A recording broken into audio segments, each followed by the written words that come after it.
Assalamualaikum warahmatullahi wabarakatuh. Apa kabar sobat-sobat semuanya? Oke, sebelum dilanjut ceritanya, seperti biasa bantu tekan tombol like dan berkomentar juga. Terima kasih sesudah dan sebelumnya yang sudah tekan tombol like. Oke, kita lanjutkan saja ceritanya. Bab 473 Tata letak Ji-Fei secara keseluruhan. Panggil polisi, biarkan polisi membawa pergi semua orang ini. Suara Ji-Fei terdengar di koridor. Phoenix terkejut dan menatap Ji-Fei dengan keterkejutan di matanya.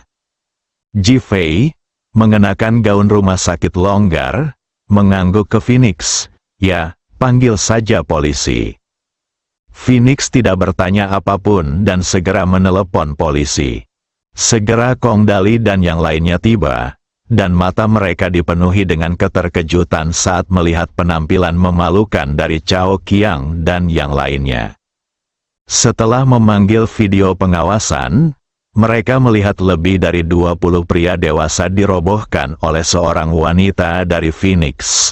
Satu-satunya perasaan di mata semua orang adalah ketakutan, dan itu adalah jenis ketakutan yang datang dari lubuk hati mereka.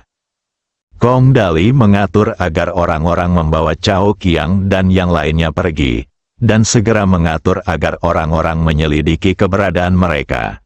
Dia segera menargetkan Hotel Ninghai dan segera bergegas ke Hotel Ninghai untuk mempersiapkan penangkapan. Phoenix, telepon Qi Yuan dan minta dia mengambil tindakan. Ji-Fei memerintahkan Feng Huang untuk segera menelepon Qi Yuan. Qi Yuan menerima panggilan tersebut, segera memasuki Hotel Ninghai, mengenakan topi, dan segera tiba di suite 707. Saat ini, Tang Haiyang sedang menunggu balasan melalui ponselnya di suite-nya. Dengan begitu banyak orang yang keluar dan tidak ada kabar, dia sudah merasa cemas. Khususnya, orang-orang Huruo yang awalnya dibebaskan belum juga muncul, sehingga memberinya banyak tekanan. Ledakan. Tiba-tiba pintu ditendang hingga terbuka oleh Qi Yuan. Tang Haiyang kaget, tubuhnya seperti pegas. Dia berdiri dengan cepat, matanya langsung tertuju pada Qi Yuan yang berdiri di depan pintu. Siapa kamu? Datanglah untuk membunuh bangsamu. Suara Qi Yuan sengaja dibuat serak, dan dia dengan cepat menembak ke arah Tang Haiyang. Bang! Tinju kedua pria itu bertabrakan secara langsung. Tubuh kedua pria itu bergoyang dan mereka masing-masing mundur beberapa langkah. Mata Qi Yuan menunjukkan sedikit keterkejutan. Dia tidak menyangka pihak lain menjadi begitu kuat. Tang Haiyang memutar matanya dan dengan cepat menghitung dalam pikirannya. Tubuhnya bergerak cepat dan dia meninju Qi Yuan tepat di depan wajahnya. Qi Yuan dengan cepat menghindar dan Tang Haiyang berbalik dan berlari keluar. Itu adalah serangan palsu tadi, tujuannya adalah untuk melarikan diri. Suara mendesing, Qi Yuan tiba-tiba mengeluarkan jarum perak. Engah, jarum perak menunjuk tepat ke bahu kanan Tang Haiyang. Ah! Tang Haiyang menjerit kesakitan dan lari dengan cepat. Senyuman muncul di bibir Qi Yuan. Dia mengeluarkan ponselnya dan mengirim pesan ke Ji-Fei. Misi telah selesai. Berbalik dan menghilang dengan cepat. Ketika Ji-Fei melihat pesan teks itu, wajahnya menunjukkan kegembiraan. Dia mengirim Qi Yuan ke sana. Salah satu tujuannya adalah membiarkan Qi Yuan melukai Tang Haiyang dan menciptakan peluang bagi Wulong untuk menyelamatkan Tang Haiyang. Jarum perak itu beracun. Terakhir kali dia pergi mencari Tang Haiyang, dia menemukan bahwa pasukan Tang Haiyang memiliki keterampilan seni bela diri yang luar biasa. Liu Daguang juga mengatakan bahwa keluarga Zhou berkembang di Ningjiang. Dia bahkan curiga bahwa keluarga Zhou berada di belakang Tang Haiyang. Jadi dia ingin menggunakan racun untuk mengendalikan Tang Haiyang atau menguji kemampuan orang di belakangnya. Bunuh dua burung dengan satu batu. Begitu Tang Haiyang dan Qi Yuan pergi, polisi tiba. Pada akhirnya, Tidak ada seorang pun yang ditemukan. Kong Dali dan yang lainnya segera memasang jaring untuk menargetkan perusahaan keamanan Wanseng di kota Ningjiang, dan segera melaporkan kasus tersebut selangkah demi selangkah. Ji Fei tidak tahu apa yang mereka lakukan, tapi inilah yang dia inginkan, dan itu telah tercapai. Kemajuan polisi yang berlebihan tidak diragukan lagi memberikan tekanan pada perusahaan keamanan Wanseng, sehingga mereka secara alami akan berhati-hati dan bahkan mengungkapkan kekurangannya. Itu adalah kesempatannya. Tang Hai yang tertembak oleh jarum perak. Awalnya dia hanya sedikit mati rasa dan tidak peduli. Namun setelah berlari beberapa saat, dia merasa separuh tubuhnya mulai mati rasa. Saya mulai merasa gugup, dan wajah saya menunjukkan kepanikan, dan saya sudah menyadari ada sesuatu yang tidak beres. Kurang dari 1 kilometer setelah dia keluar dari Hotel Ninghai, dia terjun ke pepohonan di pinggir jalan dan jatuh pingsan. Wulong, yang mengikuti di belakang, tersenyum dan diam-diam memuji pengaturan Ji Fei yang sempurna. Dia mengambil Tang Haiyang dan segera pergi. Di bangsal rumah sakit pokoi Ji Fei. Feng Huang, Qi Yuan, Yao Guangbiao dan lainnya semuanya datang. Ji Fei meminta Phoenix untuk meneleponnya. Beberapa orang memandang Ji Fei. Mata mereka penuh kegembiraan dan keinginan untuk bertarung. Beberapa orang sangat sedih dengan apa yang terjadi hari ini. Mereka tidak mengerti mengapa Ji Fei membiarkan Tang Haiyang melarikan diri seperti ini. Apa yang kita lakukan selanjutnya? Phoenix memandang Ji Fei dan bertanya. Ji Fei tidak menjawab, tapi tiba-tiba menatap Yao Guangbiao dan berkata, masih bisakah kamu menemukan sekelompok orang seperti Zhang San di bawah komandomu?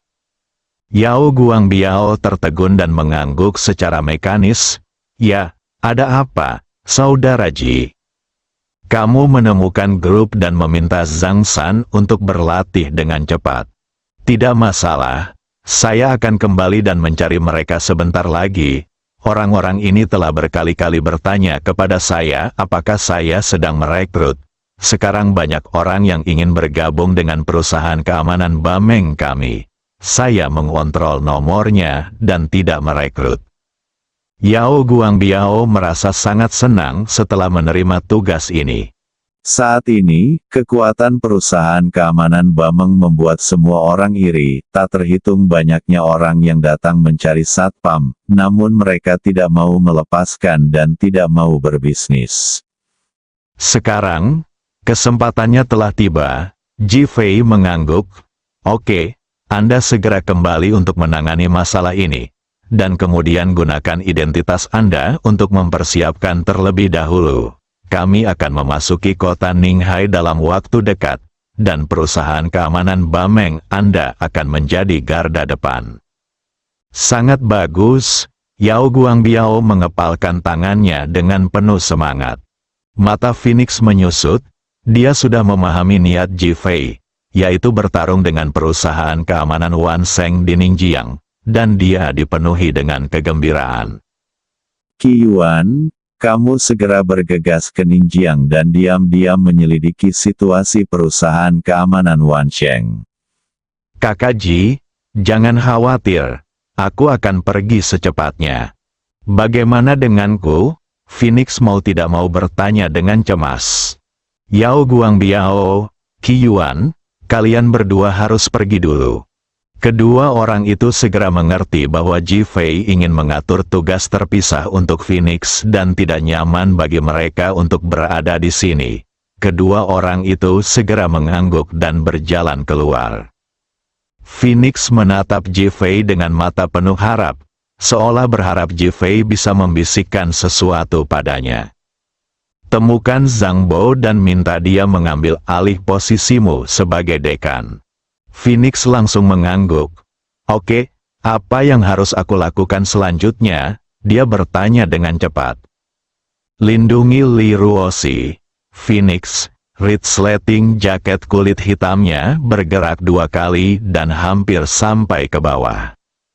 Apakah kamu tidak bersamanya? Dia berkata dengan enggan. Ji Fei mengangguk. Saya di sisinya. Tapi di permukaan saya adalah pengawal. Saya berharap ada pengawal dalam kegelapan. Wajah Feng Huang memerah dan dia menggelengkan kepalanya dengan enggan. Saya tidak ingin melakukan pekerjaan ini. Kamu harus tahu bahwa Zhou Fenghua sedang menatapku secara diam-diam sekarang. Dia selalu memperhatikan situasiku, dan dia juga mengenalmu. Jadi apa? Kata Phoenix masih dengan enggan. Fakta bahwa Anda menyerahkan posisi Anda sebagai dekan dan kemudian menghilang memiliki 2 efek.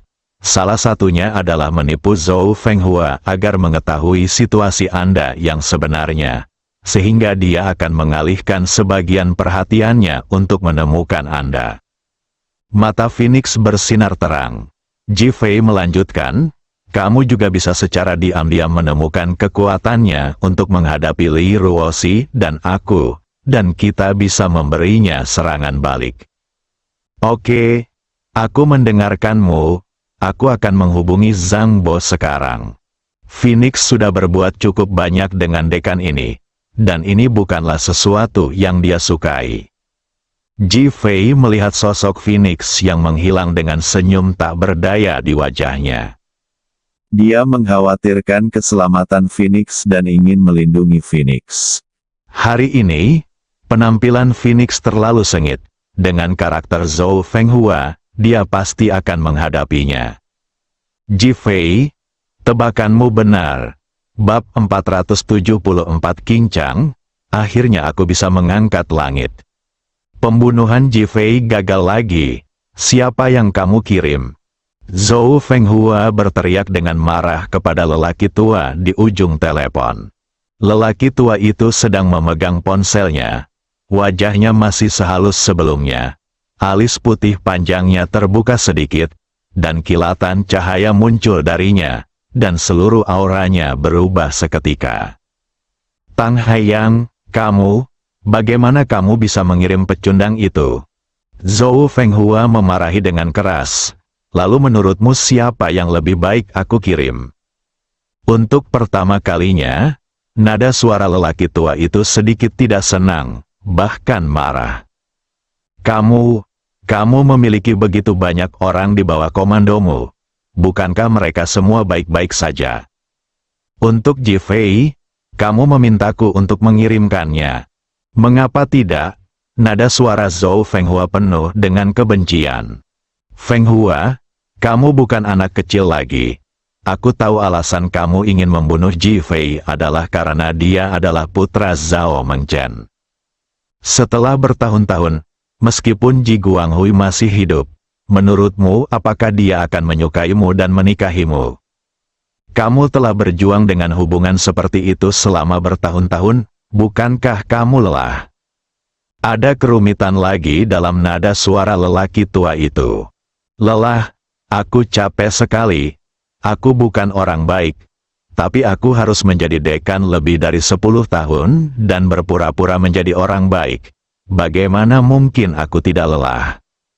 Jika kamu tidak memaksaku menikah dengan orang lain, bagaimana mungkin aku tidak punya kesempatan? Kamulah yang menyebabkan aku kehilangan kebahagiaan. Bukankah kamu harus menebusnya untukku sekarang? Zhou Tianfang, izinkan aku memberitahumu. Aku tidak akan pernah memanggilmu ayah dalam hidup ini. Bahkan jika kamu membantuku membunuh Ji Fei, aku tidak akan memanggilmu. Aku membencimu, kamu telah membuatku kehilangan kejayaan dan kehilangan aku. Kekasihku.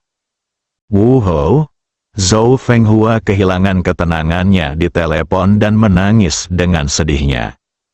Wajah Zhou Tianfang menunjukkan sedikit rasa sakit yang rumit. Setelah sekian lama, oke, saya akan membantu Anda menyelesaikan masalah Ji Fei.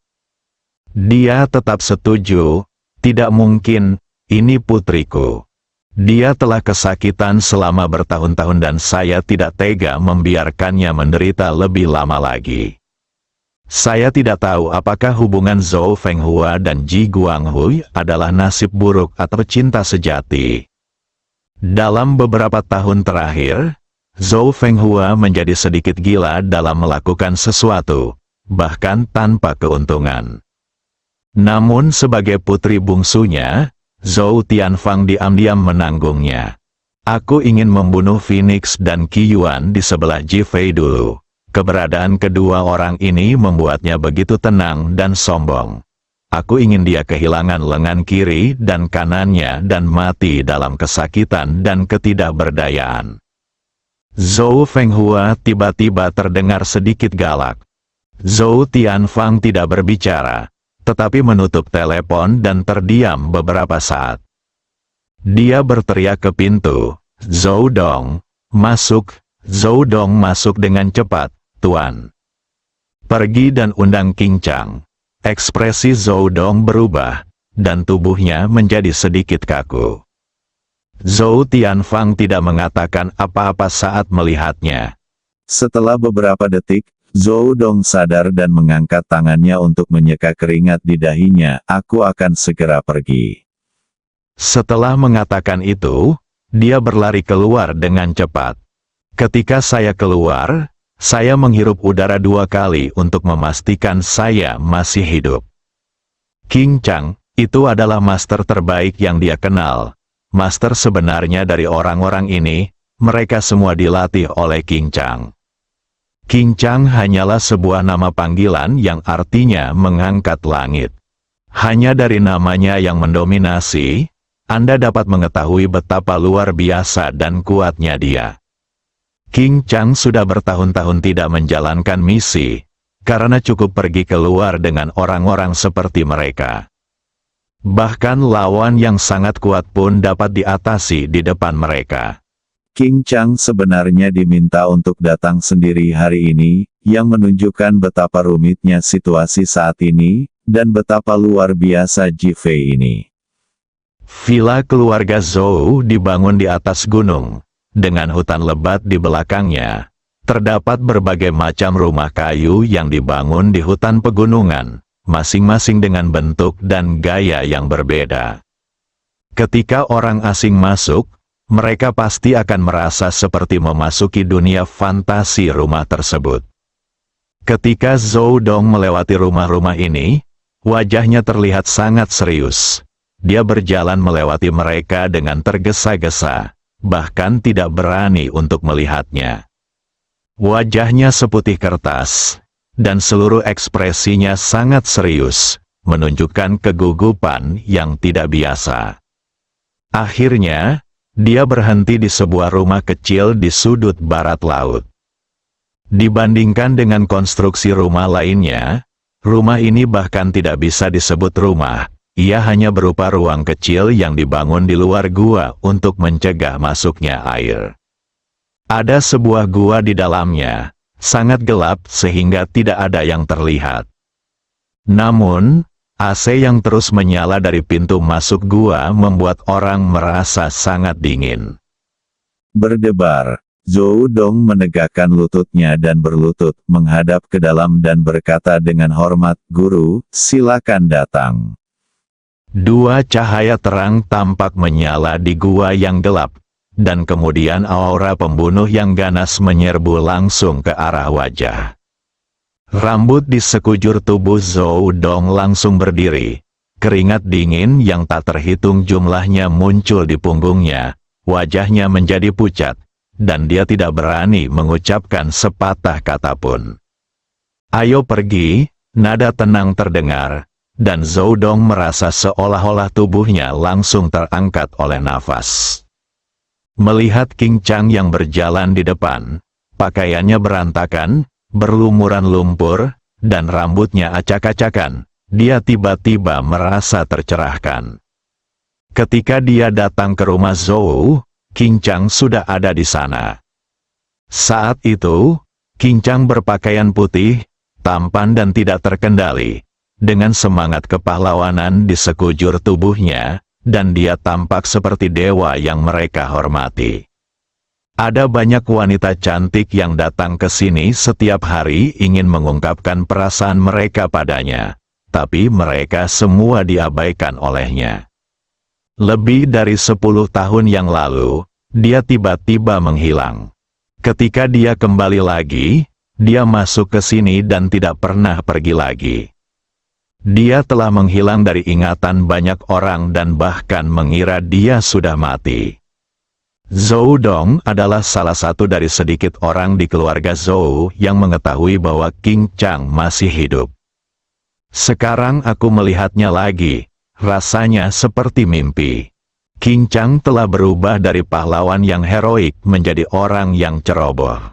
Satu-satunya yang dia miliki adalah temperamen introvertnya, yang membuatnya tampak lebih misterius dan bangga.